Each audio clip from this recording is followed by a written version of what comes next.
Trigger warning, if you're familially related to Emily or me, maybe skip this one. And that's how you know today's going to be a doozy. Today, we'll be talking about styes, baby raccoons, tarot cards, and devotions. Speaking of devotions, is the voice of God that lives in our head actually us? Oh, shit. We're two childhood best friends talking about creative mindset. I'm Emily Hatch. And I'm Carrie Schaefer, and this is Honestly, Dear Listener. Honestly, dear listener. Woo! If you're not watching this on YouTube right now, you're missing out because I have a Stye. So, welcome to Honestly, Dear Listener, where you turn into your favorite character from Scary Movie. I am the strong hand one with the boils that keep popping. That's me. Happy New Year. Well, it is called Honestly, Dear Listener, and you showing up with a sty is very honest. There's nothing I can do about it, dear listener That's okay. and watcher. It's kind of cute. Like, if you could Thanks. name it, what would you name it? Well, to me, it's like if it was a cute Stye, one of my friends that I only know slightly was like, it just looks like you could be one of those cool ladies that has like a mole, you know? Mm-hmm. And I'm like, you're very sweet. If I named it a cute name, I would name it Gertrude I like that for it. because it protrudes from my eye. Oh, yes. I love it. I just made that up and now I'm gonna make it a rap. Yes. Not now, but I'm gonna do it. Pertrude. Pertrude, Gertrude. Gertrude the Pertrude. Yeah, but if I named it like something that wasn't that cute, I just call it pus bag. Wait, have you popped it? It pops. It's come to a head like 17 times and just keeps it's like a little volcano of But does gross. it pop on its own or do you help it? Because if I saw any head on anything on my body, I would not be able to help myself. Even if the doctor was like, "Don't do that." Yeah, the internet says please don't do that. And I think a lot of it's just because it's trying to heal, and if you keep like opening it, but so it's been popping naturally, and when you do hot compresses, it like pops and melts it all out, and then sometimes you wake up in the morning and it's popped and gooby. It's super hot. Wow. All I'm trying to say is, as a woman of 40, I feel sexy. My belly is getting bigger. My eye is turning against me and creating pus volcanoes. And I am married to a man 11 years younger than me. This feels really like I'm the hottest version of myself over here. So, Ugh. anyway, that being said, things are good still. Tell us about your things, Carrie, because Okay, I have a story. I have 2 cool things to share I know that one of them. yes, you know one of them. The first thing is when I went to my therapy appointment yesterday. So I go upstairs and then I have to go up to the 3rd floor, walk down a whole hallway, and at the end of the hallway, open the door and there's my therapy appointment office. Well, I often am a little in another world. And so I often go up 2 flights of stairs instead of 3. And the inside looks identical, long hallway, door at the end of the hall. Well, I've caught myself every other time and been like, something's not right. But I was really distracted yesterday. I'll post a picture of it. I was wearing full jammies with a blanket wrapped around my waist and a big, massive winter coat on top of that. And so the blanket was like sticking out the bottom like a weird skirt. And the jammies were like floral pink and white kind of. And then I was wearing some clog shoes with holes in them and a beanie on my head because my hair was a mess. So that's what I look like, which in my therapy appointment, I don't care. Like, I'm not trying to impress anyone. In fact, I think that attire helps me be more honest Mm. because I'm like, we're not pretending. This is what I really look like. Okay. So I went up the 2 flights of stairs, went all the way to the end of the hall, didn't pay attention to what was written on the door, and opened the door. And it was like an office with a front desk and 10 people horseshoed around the desk in business attire, like suits and dresses. And they were all like jovially laughing like they were having a party. And I said, "Oh, this isn't right." And they said, "Come on in." And I said, "But I'm in my jammies."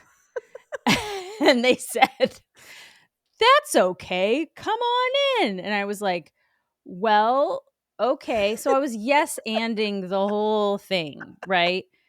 And then they were like, "Have a donut." And I was like, "Uh, oh, okay." No, I couldn't. And they were like, "Do it." So I felt bad taking a whole donut, but I took 3 donut holes. And then I was borderline late to my therapy appointment, or else I would have stayed and had a conversation with someone. But I was like, "Thanks for the donut. Gotta go now." And then I walked up the stairs to my therapy appointment.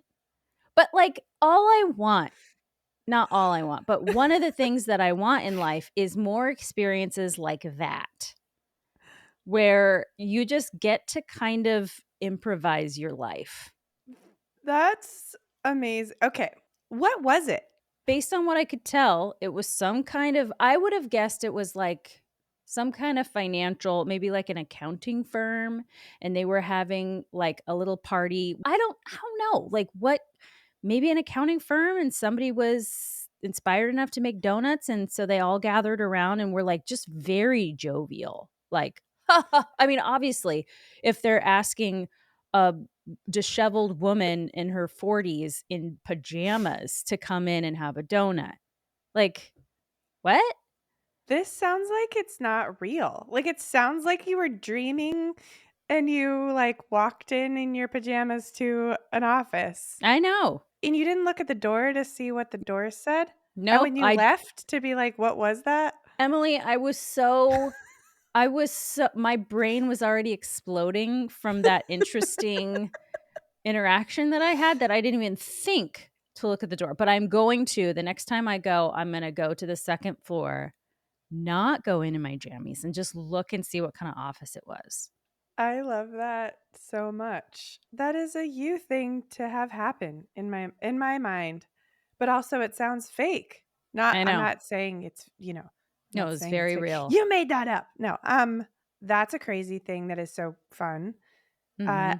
and then you have another thing that I do Yes. know about, and I'm so excited for everyone to hear it. So over like in between New Year's and this last week, my family and I were in Florida in visiting my husband's family. And while we were there, we were staying with his cousin, and his cousin's wife owns a farm basically. Like there's horses and dogs and bunnies and ducks and like all this wildlife, right? So she's like, that's kind of her domain. She's used to that kind of vibe at her farm. And she saw a local lady had posted on Facebook that she had found 2 raccoons, babies, that had fallen out of the nest, and they were crying in her yard. And she didn't touch them, and she waited overnight for the mama to come back, because usually the mama comes back in the night. They're nocturnal, and gets them and puts them in a nest. She never came back. And there were hawks flying all around. Plus, it was supposed to get like in the 30s Hmm. temperature wise that night. So the cousin's wife was like, um, these babies are going to die. Yes, I will go get them. And so we got them, and we loved all over those raccoon babies. I mean, they were probably about 4 weeks, so, like, not young enough for it to be scary, but not old enough that they're super mobile and also kinda scary and into everything. They were so sweet, and we just like, for 2 days until we could take them to a rehabilitation center, we loved on them. And listen here, I feel like people are gonna be coming for us if they hear this. Why did you touch them and love on them? It's gonna make it harder, whatever. Here's the thinking on that. They were so freaked out about missing their mom. They were aching for physical touch, and to be fed. And also, we realize that this is going to be a once in a lifetime opportunity. So, all of our woodland dreams that we've always had of like loving and like nuzzling all the wildlife could come true for 2 days. This is your Snow White time. Yes. Yeah. I was like, "Ah," and they came to me. Yeah. And, yeah, it was just them. I'll put something in the show notes and maybe up something up on social media. It was just, like, we wanted to breastfeed them. We did not do that thing. We did not do that, Emily. We did not Only breastfeed the because there baby was raccoons. nothing available, right? Only because there was nothing available, but we thought about it. Um, they would have been down, but we didn't do that thing. We got, like, pup replacement milk and, like, little Mm, syringed in their mouths. Ugh, that's so cute. they melted. Yeah, I can picture just you guys showing up at the place to turn them in and be like, "We have been wet nursing them. Yeah. We kept milk just in case something like this came up." Right? I've just been pumping these last, what, 6 years? Yeah, yep. That Yeah. makes me feel a little nauseous. I It's a hate little much. It's a Yeah, little much okay, until sorry. you start to like, something happens when you're around babies, like, not even necessarily human babies, although it obviously can, but for me, it's more like tiny animals where I start like, the motherly instinct starts, like, rearing its head, Mhm. and I'm like, "I will protect this baby at all costs. I will mother it and love it and do whatever I need to do." Like, I was, like, crying over these Mm. babies because it, like, brought up all of that motherly stuff again. Yeah, it's probably something to do with, like, them losing their mom, and so Oh you're my like gosh. yeah, you're like, "I will raise you as my own," Yeah. and you just have, like, Rocket the raccoon, Yep. they talk and everything. Okay, we've just Yep. So, anyway, gotta that write was the that story. raccoons. It was wonderful. I'm so in love. Is is there a picture in the show notes? I will definitely make sure that there's a picture of the experience. So yeah, just head on over to honestlydearlistener.com, click on the episode and scroll down and you will be able to see those baby raccoons. I might even put a video in there. I wanna see that. Okay, one more tidbit and then we can move on. I didn't realize this, but raccoons purr when they're contented Mm, like kitties. And, of course, they chitter, that, like, little raccoon noise, but it's, mhm, like, higher. mm. But, yeah, I was so delighted to discover that they will purr on you. Oh, Oh my god. anyway, that's it. Okay.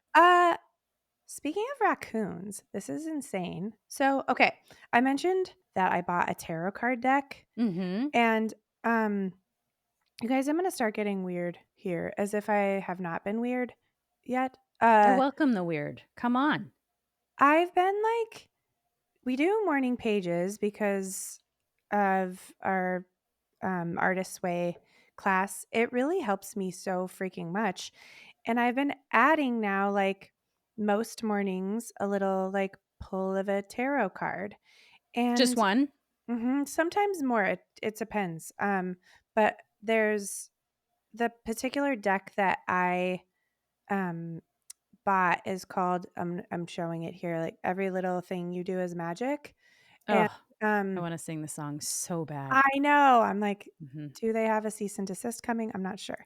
Um, but they have like a little thing that I think is for incense for you to put in there, but I've been putting a card in it if I feel like connected to whatever I pulled that day, and it's like a reminder through the day of whatever the card was. And today I pulled the magician, which is Ooh. a little raccoon Oh my gosh. Hello, and his universe. little paws. Oh my Okay? god. It's the cutest thing in the world. And here's what it says: The magician is a master of the four suits: wands, pentacles, swords, and cups, and all four elements: fire, earth, air, and water. The wisdom of the magician may seem like quite a jump from the youthful naivety of the fool, but the magician can represent the adolescent self, one who is excited to have gained access to the physical, creative, and spiritual tools at hand, knowing that results can be achieved if only they put in the work. Channel your inner artist. Find a new Oh, perspective on the tools you have access to but have yet to master. Create space for inspiration. Release what remains dormant. and that's our podcast today, y'all. Do we Yep. need anything else? Nope. Bye. Uh, That sounds bang on for you. so the crazy thing about this too is that I've been wrestling. So I keep talking about like I hired Gemma as my business coach, and I hired her for a specific period of time. This is somebody we've had as a guest on our podcast, by the way. Gemma Sugru. Mhm. Yes, she's amazing. And we've been talking about how I want to create community with what I do as a coach, and I've been really scared to do it. And throughout this whole, there are so many thoughts that I'm trying to like boil down into less thoughts because we only have so long, Emily. But the theme of my last year that I would write about in my journal has been magic and like Mm. the connection to that. And when Gemma was asking me a couple months ago, like, what do you value? What's like your passion? I said magic. And that's like a really hard thing to quantify. She's like, well, what does that mean to you? And I'm like, I don't know. It's like those unexplainable things that just you feel that happen and you're like, oh, it's it's a vision for me of like a specific type of like in Cinderella with the like swirling stars and that kind of thing. And it's also Mm. what I used to feel sometimes at church that was like just the energy in the room when everyone was in a place that we called the presence of God. Mhm. But really, I've come to realize is just what happens when people gather together in a positive way. I felt that at the choir thing where everyone was singing together and Mhm. sharing. It's the same magic that I feel when I go to certain concerts and we're all singing and I'm like, I want to make magic, you know? Mhm. And so that's been a big focus. And it's funny because when Gemma and I met a couple days ago, she was like, maybe with some of the content you're posting and stuff, it's like you're doing a magic trick vocally, you know? But Mm. we hadn't talked about the magic thing for a while. And so I was like, "Oh, that's so interesting. I think that's so fun." Thinking about, physiology of voice is not magic, but it feels like magic when everything's Mhm. aligned. And then today I pull this little raccoon magician card and I'm like, that's so fun. So like following that magic theme, which just feels so good and has been through a lot of shit in the last Mhm. while. Like I covered a song by Stevie Wonder called If It's Magic. Anyway, just very cool. That's cool. It's synchronicity. Yes. Yeah. Yeah. In Julia Cameron's book, The Artist's Way, Right. she talks about that. You elaborate on that. It's such a good. No, it's the idea that if you kind of put it out there into the universe, you will start seeing connections and things will come across your path or people will come across your path that seemingly didn't before. They're the exact person that you needed at that time. And like funny coincidences that you're like, now what are the odds of that happening? Start Mhm. happening. It is the weirdest thing. And there is something that's kind of serendipitous about the whole thing. Like you wonder, it almost feels like somebody is pulling the strings and being like, "Ooh, that's kind of fun." Boink. Mhm. And that Mhm. feels magical. Yep. I think so. When Gemma and I were talking at our most recent meeting, like she was talking about some synchronicity in her life too. And she's like, is this cosmic or is this like me reading into stuff? And I'm like, Mhm. why can't it be both?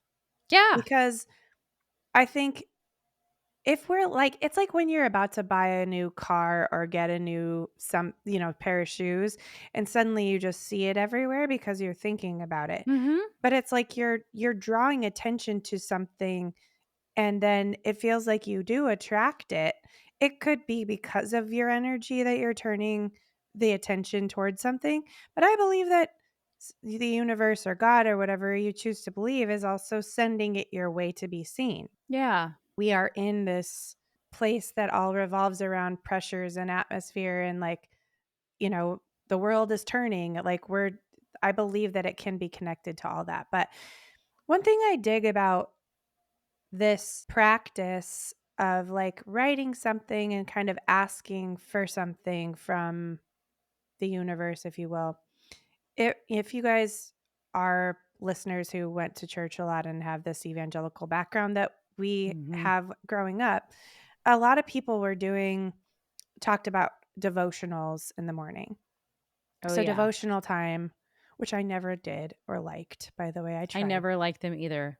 They were called devotions, and it was like, you need to read your Bible for a certain amount of time. If that's not interesting, or ooh, they did not say if that's not interesting. That would have been blasphemous. They said if you need maybe some more framework or structure for your devotions, then get a devotional book, which there are thousands of them out there that Mhm. are Christian based. That's important. They have to be Christian based. Yeah. Um, They're to the Bible, devotion to God. Yeah. right. And then you would use that devotional to kind of lead you where it was focused, like a specific part of the Bible that it was focusing on. So, and you might do it for like 30 minutes a day or 15 minutes a day. Or if you're really holy, you're like, I have devotional. I get up at 5 a.m. and do it for 4 hours. Yep. The best people have the longest devotional time. That's right. There was a girl at camp, church camp, that we went to. We were standing outside of the chapel waiting to go into chapel, and she was like, she dropped the tidbit, total flex, but like brag. She was like, I did my devotions every day this year. And I was like,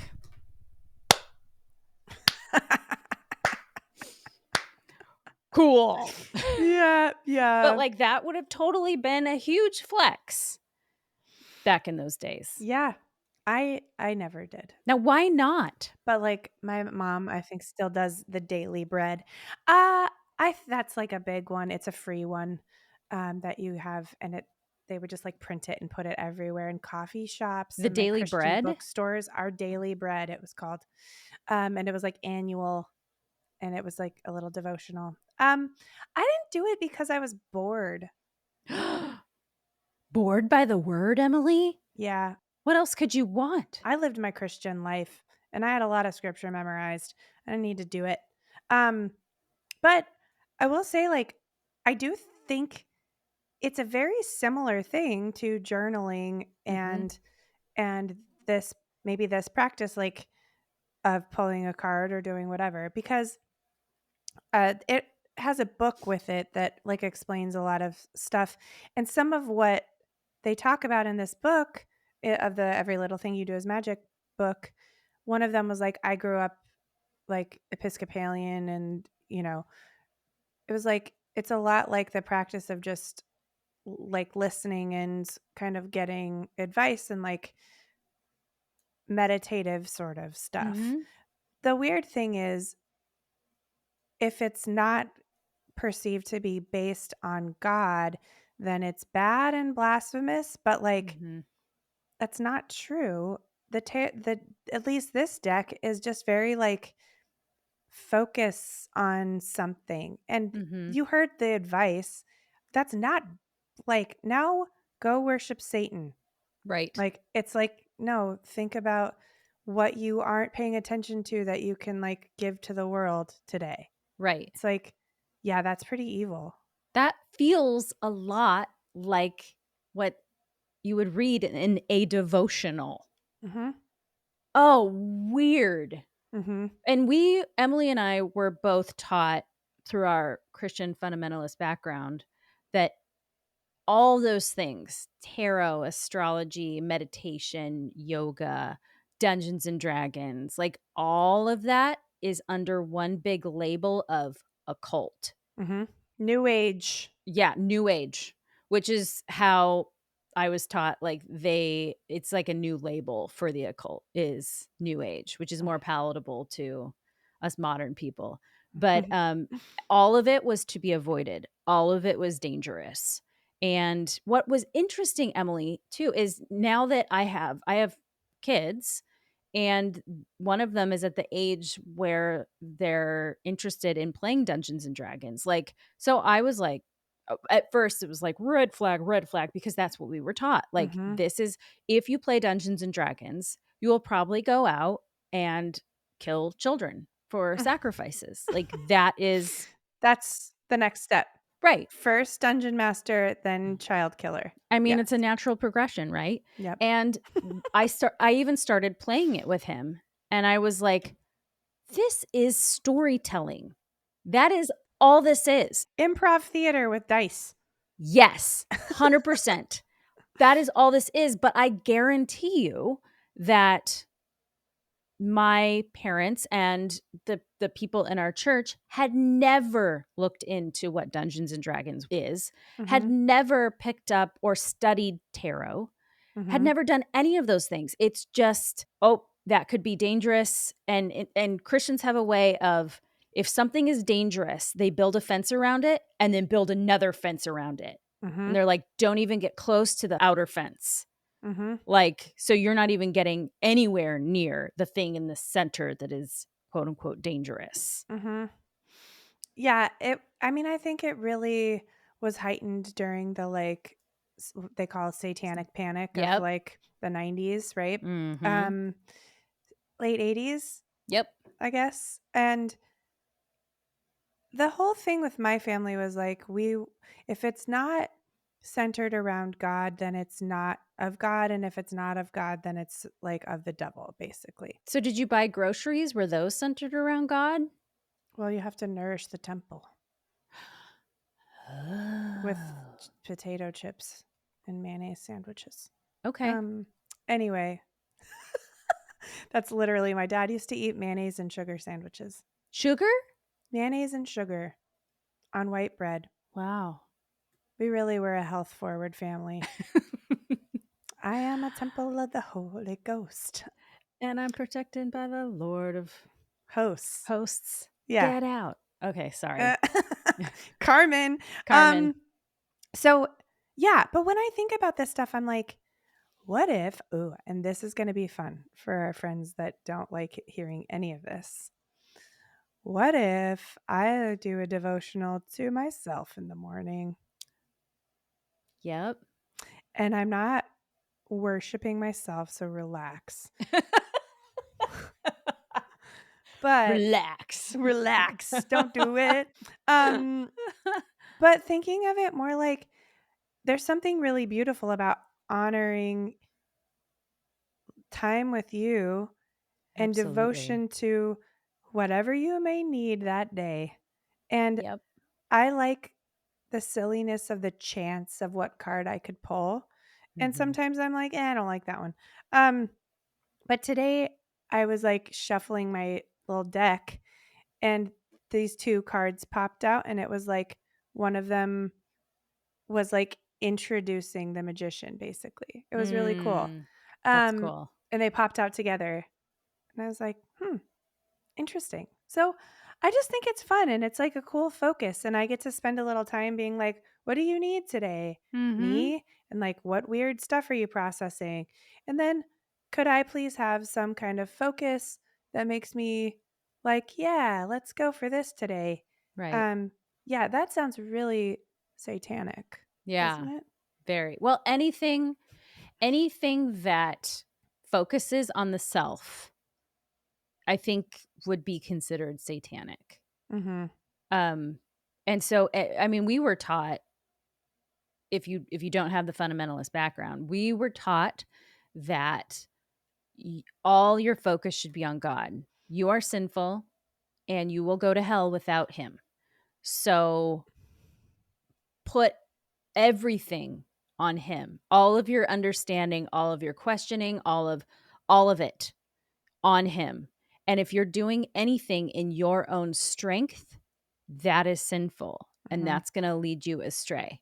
Mhm. And so, and we've talked about fundamentalism a lot, and I'll link, I think we've done at least 3 episodes, and I'll link those in the show notes for anyone that's interested. But anything that had to do with yourself or checking in with yourself, you shouldn't be checking in with yourself. Mhm. You shouldn't be giving yourself anything. It should Mhm. all be, I'm It giving God everything. And then, like, how does that relate to other people and how I can be a servant of others? Right. Now, if you didn't grow up this way, I think this exists for a lot of people still, Mhm. um, especially women. And, like, don't pay attention to yourself. Like, you're the nurturer. It is your job to take care of other people. Yes. Don't think about you. This isn't about you. Um, and so you're always having to, like, okay, shut up. You don't need anything. If you're a mother, if you're a parent, that's also a huge thing. It's like, this isn't about you anymore. Mhm. And Yep. with most women, it's never been about you. So stop thinking about yourself. Yep. You selfish piece of shit, you know? So I just really like the idea of having some kind of time to devote to the person who is doing all of this. Because that's what's so weird about this. Okay, this is going to get weird for a second. With the God thing, put everything on God, and we're supposed to listen for his voice. I have a news flash for you. That's your voice. Mm. Ooh, that's really blasphemous. So blasphemous. Oh my gosh. But any voice that's in your head is yours. So if you don't take time to nurture yourself, God can sound really fucked up. Oh my gosh. Yes. Preach that. Yes. So, I mean, God's telling people, in air quotes, to shoot up schools. Yep. God's telling people to do really fucked up things in other countries Mhm. because God is you. So if you don't take care of that, the universe is you. Mhm. Like, and the energy that exists in the world working together or working against itself. So, like, Right. that's a bold statement. Feel free to disagree with it, but I believe that it's an energy and that your interception of that energy is you. Like, Mhm. that voice is you. So, I I don't know. Take Yeah. some time to devote Mhm. to yourself and hearing that Mhm. connection to what's going on around you and Yeah. inside of you.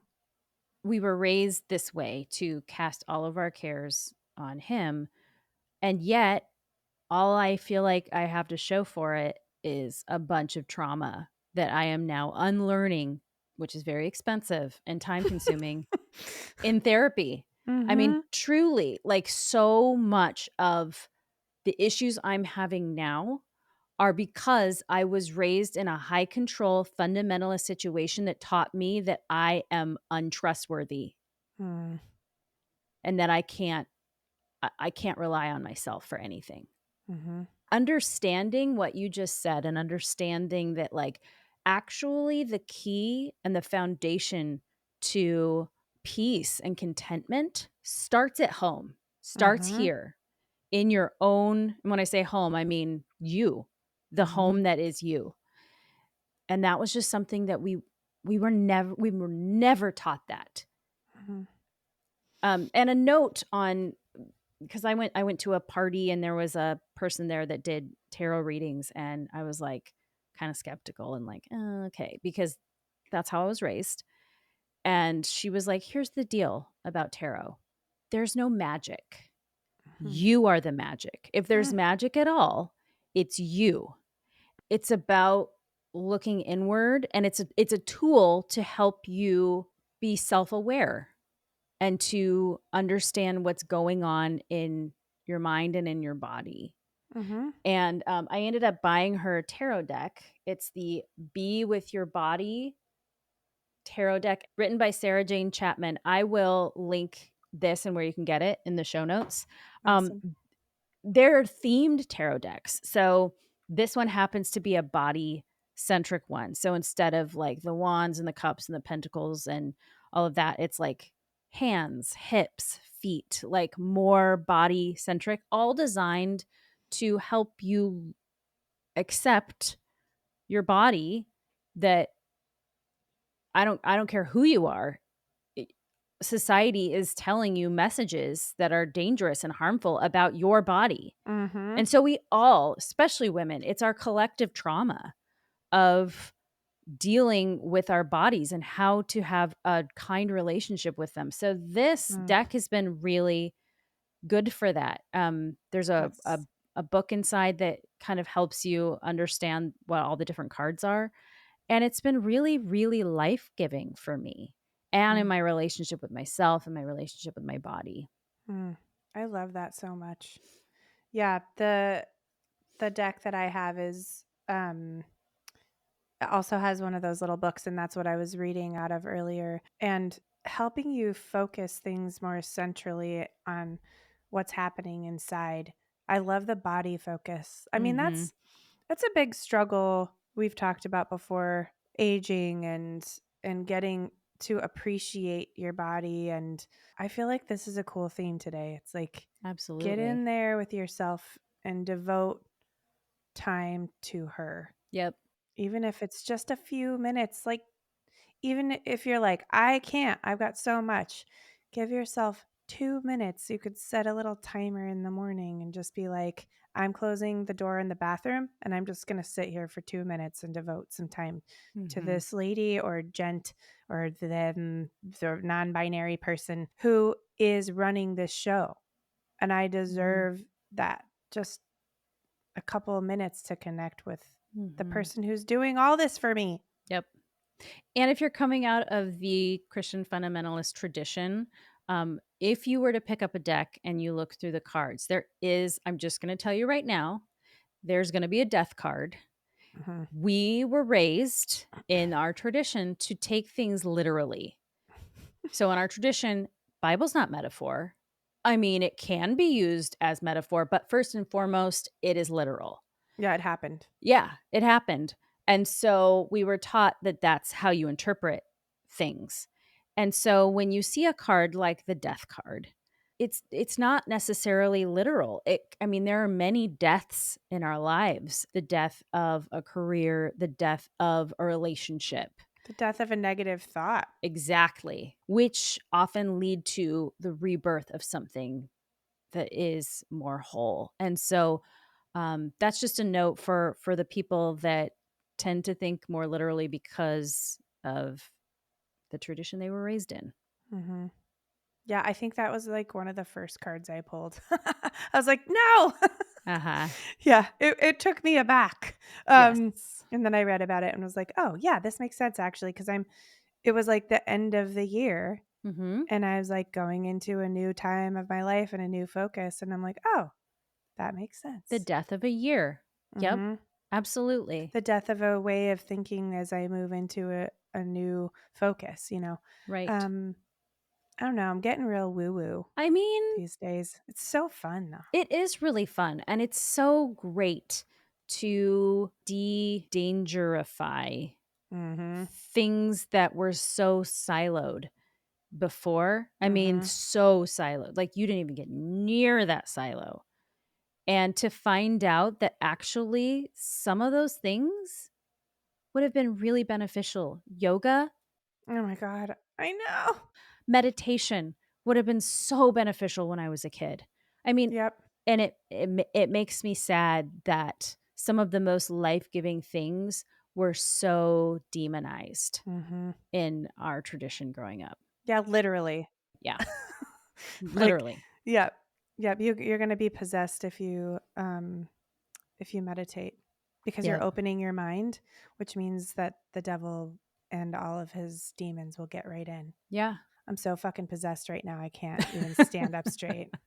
Right? No, that's terrible. That was, like, such a huge fear of mine when I was a kid, Oh, yeah. that I was gonna be accidentally possessed, and that one time in church, my dad would, like, say the name of Jesus, and I would suddenly just, like, bust into like some episode of demon possession that I had no idea was in there. That was like a recurring fear. Anyway, Yeah. opening your mind, not so open that it falls out. But I would say, uh, in this little practice, I've been becoming more creative and like opening my mind up to being more creative, like with my hands and things, and just like enjoying that more too. So I Mm. drew a butterfly that I really liked and it felt good. Like I took a little time after I like read my stuff and looked and just was like, I want to draw this thing. That feels Mhm. fun. Like I think it just opens up your inner artist to like get in touch with more things and let yourself play.